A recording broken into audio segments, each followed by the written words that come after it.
dry ko no, ito ipakita mga.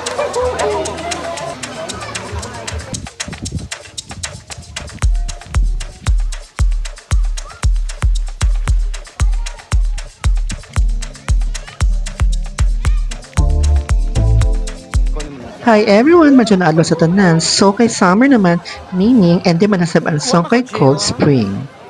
Sakto na sa kay bagan summer na mabagan ani ko man kay April naman sab sa nan bagan nagpakita ng suga to naman itsura nan ko ano di ba gabi nakagana.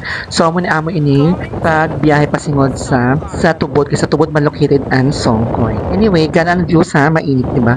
So abot na kami dajon sa Songkoy then konting pagwapaan. Check attendance anay kung okay ba to itsura kay kabadayo dito. Anyway, pagsuyod na mo konting video anay para sa view kay para dyan ito pang reels o di ba gabi kaganda tas gamay rin nangaligo timing pero alauna na time walang una alas 2 pagkalas 3 hamok ang mga tao so mini ang view ninja o di ba lain na binin sungkoy pag Sunday sa Saturday grabe ka puno timing ko makadili ka radyo kung puno okay weekdays man pero kung weekends may expect ka na grabe ni ka puno o may tinapa ka mo sa tubig.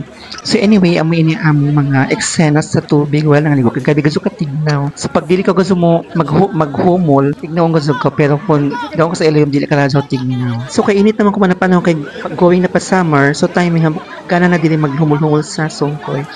Anyway, hamok dili mga dayo. Tapos, dili sa kung expensive kaya imo lang bayaran isang table na ang entrance waya. Kay natural pool siya. Natural spring water. Pero cold. Tapos, bagay sa dili ang naghantan mga partner or loved ones kay hamok dili dayo malay mo makabagat ka mo din ito mga ka-love life, diba? So anyway, amo ang view ng pool sa Ladyo. So, ati makabidapit sa may pinakadanlog na park. Diyan mo din ang mga herbs sa nagsipaduding na kami. Anyway, paminus na yung mga ligo ay kay stress na magwino alas 4 kay ito na kagamay na ang mga tao. Alam na pangulan iban ang nagambili na kan isan mga nag-inom na kan kay chilche kay gana magudi mag-chilche ang mga gusto magpa-unwind, di ba? Tapos ang tubig na sa gabi ka clear water sa laduotan mga pack. So kaya hawas naman kami, konting paduding-duding anip video pagka sa view, takay taod-taod mangulin na kami. Kung sa din ako taman, thank you for watching, bye-bye. So last day, di ba nasugaman? So nangato kami ng Songkoy, di ba na ako first video is pag Songkoy. So pag ka naman sa Songkoy, tagpalawan na ka naman sa mga hukdam kay suod-suod na kami sa. O di ba, isa ka panawan na pero duha ka lugar ang nakagtuan, di ba? So first, sa amoy ng pangaligo na mo sa Songkoy Cold Spring. So after nang pakaligo ina sa Salt Spring after mga alas 4, na-proceed na dahil kami sa mga hukdam nature spa kasi suod-suod na kami. So nila entrance nila is 35. So kung mo 35 di ko kasuyo, di ba? So mag-charge sila ng 35 ka para sa environmental fees na sa ila maintenance kay sa lugar kay muna nila kabaligay di ko pangkabuhayan sa ila barangay, di ba? Sulit masabi mo 35 kung mukali ka kay relaxing sa place tapos friendly ba siya? Eye friendly sa mata. Saka gana sa gana sa dili mag photoshoot dyan mga sa kasal gani na, di ba? Prenup na siya. Baka pwede masab dili mag-overnight kay Joy na kwarto-kwarto sa kinakakita ako kan pagay sikat na vlogger na ko sinang biyahero bagang dili sila nag-shoot. So anyway, panaog kami ini sa Ubos kay unahon ani nang sa Ubos ito sa may danaw na rin na area. Kay kanagana sa dito sanan para pag saka na mo isa ka na mo panaw di ba? Di na kami magsiginao. Kani so bala mi atong videographer na magsariling sikat pa kay base ano pa? Matapilo kita ini tabang. So may ang view dapit sa may Ubos sa may danaw na rin na area.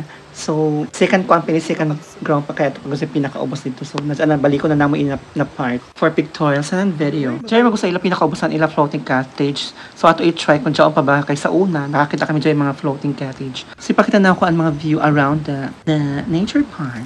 So, amo na ini ang pinaka-last na part dito sa ubos. So, Joy Heart, sa una waya dyan.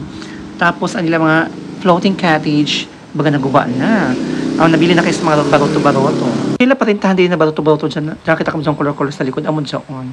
Tapos, ang nila floating cottage baga nagawa na dyan kung ano. Bye-bye na floating. Tapos, ang nila swan.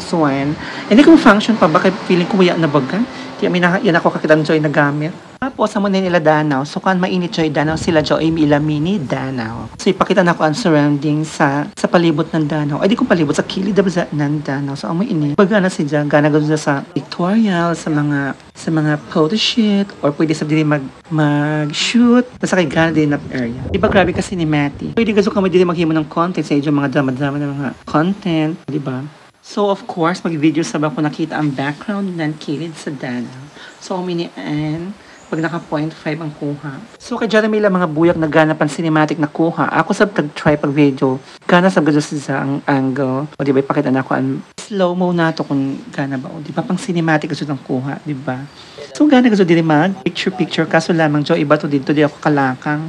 So, proceed kita sa lain na part. So, di na sa kayo pasingo sa ila part na arang ka-wide. So, pwede magtambay, pwede magduwa. So, hindi rin na area ang gana gadyon mag-pictorials sa para sa prenup, sa mga weddings. Uno na ka ba ng mga pictorials dito on. Mga fairy tales. Gana sabi din mag-shoot ng mga encantadja.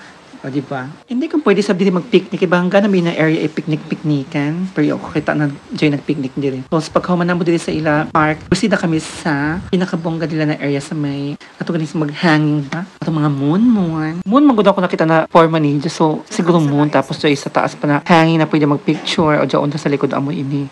Dito tapos bangga kasi ako likod din na part pero yan na ako kuha tag-cut out na ako to na part so minian gana picture na makitaan view ng Danau kaso dyan sa iba pa mo naggabok naman si Boyd confident mo pumanik sa taas pero ako yan ako mag-attempt ng panik base mahuyag ako tabang kabok na ba so anyway tangan mga posting ng mga bayot mga eksena so dapat doon eksena kay pang reels at ini pang kuan ano pa nakalimutan ako kay Chick thriller ba sa thriller ko pasabot. So after mag-pictorials doon, ipakita ko lang na dyan sa last part ng kuhan. Nag-picture magod kami doon. Nanguli na dyan kami, kay Bagan, katignaw na, kagikan pa ba kami nangaligo ng sungkoy. So nag-picture kami doon ng gabi kabasa ng mga baro. Ay, waya pa ba dyan pa kami nukari sa isa ka part nakita gani ang view ng Danau sa may ibabaw ng park nila. Sakto ba ako lang? Basta kay dili sa may ibabaw ito na part diha. Gana sa view ng view, o diba? Siyempre na picture sa kami doon kay ganan angle sa mga video, o diba? Bakit siya ikaw may sakuan sa caretaker. So, i-try na mo isa ka part, mo inisusiyon kung okay ba dili kay bagan. Yung may happy din magtambay gamay nga. So, bagan sa ako panit is okay man, tas gana sa an angle. Okay, may kuha man ako dito na angle na part sa na kita gihapon and background sa Danau. Siyempre, self-service gihapon nan ko ang videographer, kay meta videographer. So, Nay basi matiklong ako. Tas amo ini ang part na ganan angle o dito okay, di ba? Kita ang isa likod. Di ba? So after dihan nang inadajon kami kay syempre as usual nakatignaw kay di ba basta kami naligo nan kuya kami magdiyan amo panilis. So, yung tama na mo tour sa nature park. Tapos ano mga picture ako akan ibutang ang clip sa ulahin. I-attach ko na sa last part ng video. So, after na tour ang entero palibot na nature park na Mahukdam, so manghuli na bagang kami kay tignaw na, nanghulog na. Pero, ato yung videoan and mga some parts ng clips pagpauli na namo kay para taas-taas na itong video kay iputang sab na ako ini sa YouTube na account kay para mo na lamang. Tapos ako sabi tatouch atong sa sungkoy namo kay record sa YouTube ang taas na video. So, isa ko na ako pag-compose. So anyway, bye-bye na. See you Mahukdam for the next pila ka buyan or kung pa kami mabalik kay manghuli na mga baggies for the next ko sa nandiyan na baga ako mag-goodbye. See you next on my next video kay yasod ko pa na yung mga bayad sa ilalong sa tag. Ayan, so videohan na to and karsada going pa ulit kay kagana magud sa view, diba? So amoy ninda pa sa may tubod na part and then sa may Rojas Mabini, between na Rojas and Mabini, sa mga gana magud ang view na basa kanila, o diba? Tapos and next na video na sub is namo lugar ang San Isidro. Badya na survive lagi na ako kuman ng pinakataas na voice over sa history ng ako mga videos. So, kaya magbadya. So, Survivor Philippines. So, anyway, amo nini ang part ng San Isidro Park. So, na ako sila kay Tagayan na ina area. So, bongga na survive. Gusto na akong voice over na pinakataas. Di na ka na ko taman ha. See you on my next video. Bye-bye. Thanks for watching. Like, follow, and subscribe. Tapang ipang basim human in video nag-bye-bye na ako. So, amo ba sa inyong part na tatagayan na kay pasugunin yung duha. So, di na ba ako mag-end na akong video. So, thanks for watching. See you on my next video. Bye-bye! Naulahian na ito. Bye-bye! So, panaogngan mga bayot kay mga uli na. Bye-bye mga Beckies. See you on the next Rampanasad. Tapusan video ko dyan sa likod na, sa last part ng video and mga picture na mo dito sa nature park. So, enjoy watching!